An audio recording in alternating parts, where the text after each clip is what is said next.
So I just got back from Japan, and it was basically an unreal experience. Also, if I sound kinda sick, it's because my usual voice actor went on vacation, and I had to hire an ex-4Kids employee. Japan has been my #1 place to visit since I was really young, and it still feels kinda strange that me and some friends were actually able to go. I did a lot of typical cultural things, such as visiting shrines, going inside the Great Buddha, and walking up the seemingly infinite number of gates of Fushimi Inari Taisha. And of course, this is when it started to pour, the one day I forgot my umbrella. Melissa, are you okay? Yeah, I'm good. What was that all about? Oh, that's just Murphy's Law. Anything that can go wrong around me will go wrong. Now, I know you all just want to hear about the Pokemon Center and how incredible it was, so here's a bit of footage I took from the Tokyo Skytree Pokemon Center. Enjoy.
Now, I spent quite a bit, but some of the more notable things I got were the Skytree Pikachu plush, as well as a few other plushies, an Ash Greninja figure, some of these little finger puppet figures, and an adorable pencil box. The Skytree Mall also had a Shonen Jump store, so here's a little bit of that.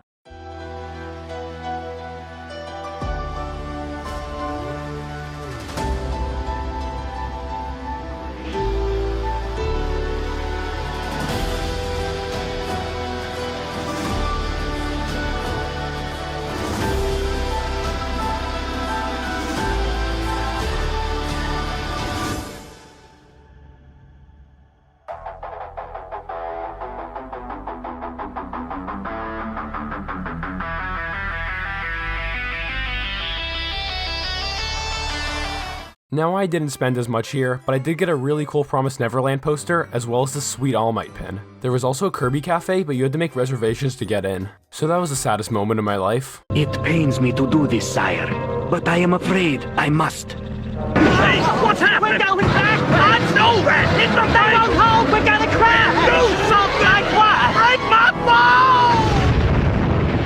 Another notable place I went in Tokyo was the famous Akihabara district. It's basically an otaku heaven. We found a secondhand store called Book Off with insanely dirt cheap prices. I bought a few mangas, a Mario Galaxy guidebook, and Sakurai's best known game Meteos, all for around 10 bucks. It was actually insane. They even had Mother 3 in plain sight, right there for all the tourists to see. I really wanted it, but it was quite a bit for a game I wouldn't be able to read. And besides, I didn't want to get stopped by airport security for trying to bring Mother 3 into the States. Come on, Reggie, give us Mother 3! How about this instead?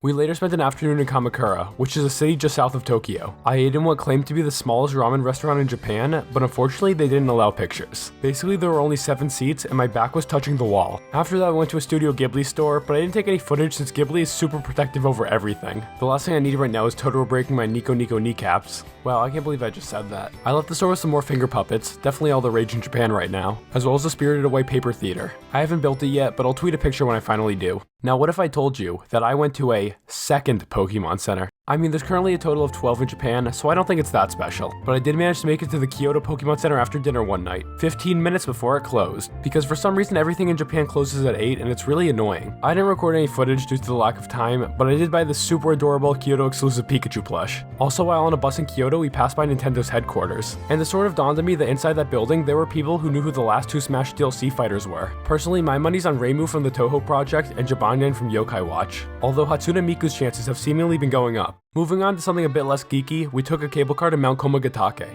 It's one of the smaller mountains near Mount Fuji, and it was definitely one of the most beautiful places I had ever seen. The atmosphere was so calming, and it was definitely a nice break after all the city districts we had visited. I mean, just look at this place. It's breathtaking. You're breathtaking!